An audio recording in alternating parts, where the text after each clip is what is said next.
아랫집 연탄가스에 점점점입니다. 자, 지난 2월 강원도 삼척에서 있었던 의문의 중독 사고에 대해서 새로운 의문점이 제기됐습니다. 먼저 사건 당시 정황 좀 정리해 주시죠. 네, 지난 2월에 강원도 삼척에 있는 한 아파트에서 이제 벌어진 일입니다. 고등학교를 갓 졸업한 이제 학생 3명이 모여서 한 집에 있었는데요.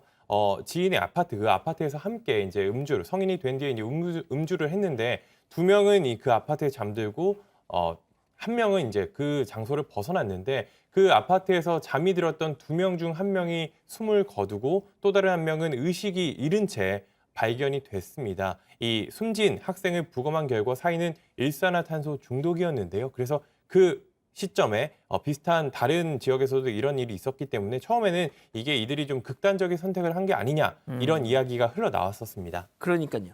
자, 그런 줄 알았었는데 야, 이게 경찰이 뭔가 이상하다라고 생각했던 지점이 뭐였을까요? 일산화탄소가 중독되려면 일산화탄소 중독의 근거물체가 있어야 되잖아요. 그렇죠. 그러니까 뭐 제가 지금 말씀드리기는 그렇습니다. 이게 굉장히 극단적인 선택에 사용될 수 있는 물건이라서 말씀은 못 드리는데 A 물건, B 물건, C 물건이 그 장소에 있어야 되는데 그 장소에 없는 거예요. 보통 뭐 태워서 이렇게 그렇죠. 하는 예. 거예요. 그러니까 그 장소에 그 물건이 있으면 이게 그런 어떤 절대로 해서는 안 되는 그런 어떤 행동의 결과로 보일 수 있지만 그 원인된 물질이 말끔했군요. 없으니까 야 그러면 이게 뭐니?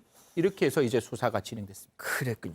자, 그래서 경찰이 당시 사고 현장에 일산화탄소가 유입된 정황을 찾았던 거군요. 그렇습니다. 바깥에서 어디에서 유입했을까? 현재로서는 보일러 뒤에 있는 연통에서 혹시 가스가 새어서 들어오지 않았을지 주목하고 있습니다. 왜냐하면 이 아파트가 연통, 그러니까 연탄 보일러를 사용해서 연통으로 난방을 하는 아파트입니다. 그런데 연통들이 다 연결돼 있다고 합니다. 그래서 다른 층에서 예를 들어서 연탄으로 불을 떼거나 나중에 뭐 보일러를 이용하면 그 가스가 그대로 올라올 수 있는 구조라고 합니다. 그래서 연결구 부위에 문제가 있었는지 살펴보고 있습니다.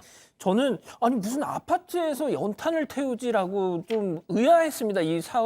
이 기사를 보고서. 그런데 이 아파트가 석탄공사에서 관리해왔던 직원용 사택이었다. 이게 상당히 낡은 아파트인데 한 30년도 더 전에 이게 지어진 아파트여서 당시에 이제 석탄공사가 직원용 사택으로 관리를 해왔습니다. 그래서 직원들에게 보급을 하기도 하고 또 이제 폐광 지역 복지 차원에서 지역 주민들에게 일부 입주를 허용하고 그랬던 건데요. 이게 입주자 가운데 상당수는 가스나 기름 보일러로 교체를 했지만 그래도 몇몇 가구는 연탄 보일러를 계속 사용하고 있는 상황이었다고 합니다. 그래서 이 사고가 난 현장, 그 사건이 벌어진 그 아파트 아래층에서도 연탄 보일러를 사용하고 있던 것으로 지금 파악이 되고 있는데요. 이 아파트 같은 경우에는 이 석탄공사가 관리하는 이 아파트 같은 경우에는 지난 2012년에도 연탄가스 중독으로 비슷한 소중한 생명을 앗아가는 그런 사건이 발생을 했는데 일단 석탄공사 측은 경찰의 최종 수사 결과를 지켜보겠다 이런 입장입니다.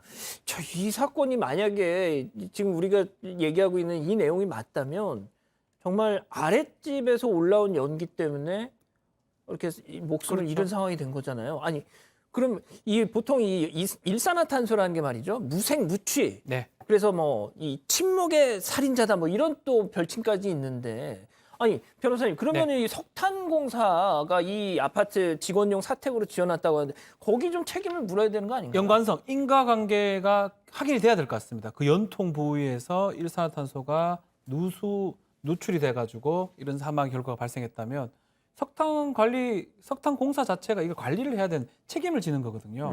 뭐 그게 뭐 보일러로 바꿔서 모르겠지만 어쨌든 연탄을 계속하면서 석탄공사의 직원용 사택이기 때문에 그 관리 부분이 미흡했다 그러면 법적인 책임까지 져야 될 상황으로 보입니다.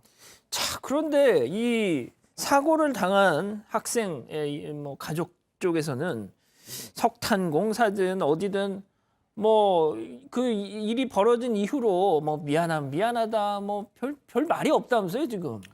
이게 대한민국이 가지고 있는 가장 마음 아픈 부분 중에 하나인데 사과를 하면 그거를 인정한다는 그런 자꾸 생각을 해서 그러니까요. 아니 사람의 유명이 달라졌는데 사과하는 게 원칙이지 않을까 생각을 하는 거고 그게 사과했다고 해서 그 행위에 대한 전적인 책임을 지겠다는 또는 의미는 아닐 수도 있잖아요. 그러면 먼저 사과를 하고 뒤에 있는 거 사실 여기에 대한 관리 주체의 책임을 따져봐야 될 거예요. 그 예. 관리 주체의 책임을 따져서 이게 석탄공사의 책임이 아닐 수도 있고 석탄공사의 책임이면 사과하고 책임까지 져야 되는 거죠. 예. 그게 어떻게 보면 진짜 어리디 어린 아직 피지도 못한 여고생의 그러니까요. 삶에 대해서 좀 책임지는 모습인데 석탄공사도 사과를 안 해. 경찰은 기다리라고만 해. 우리 아이는 이미 사망했어. 그런 입장에서 지금 피해자 측은 국과수의 정밀 부검을 기다리고 있는 수밖에 아이고. 없다라는 점이 되게 마음이 안타깝다 이런 말씀드리겠습니다. 만약에 이게 네. 사고사로 확인이 된다 그러면은 보상을 어떻게 좀 받을 수 있을까요? 일단은 민사적인 배상 책임을 져야 될 것 같습니다. 석탄공사든 법적인 책임을 아마 져야 될 것 같은데 뭐 형사도 저는 가능하다고 보거든요. 업무상 가실 시사 같은 것도 가능하지 않을까. 그게 본인들이 실수가 있었다는 게 확인된다면. 예. 근데 민사적으로는 이 학생들이 나중에 살았던 걸 다 가정해서 생활비 같은 거 제외하고 일시금으로 돈을 받을 수가 있습니다. 그 금액이 측정이 된다 그러면 손해배상 청구가 가능할 것 같고요. 가실 부분이 있으면 가실 부분 빼는데 이 사건은 지금 처음에 드러난 거 다르게 가실 부분이 별로 없어 보이기 때문에 만약 인과관계가 입증이 되고 그 석탄공사의 과실이 확실하다면 많은 배상액을 석탄공사가 물어야 되는 상황이 아닌가 보입니다. 그렇군요. 알겠습니다. 두 번째 사건 이렇게 정리하고요.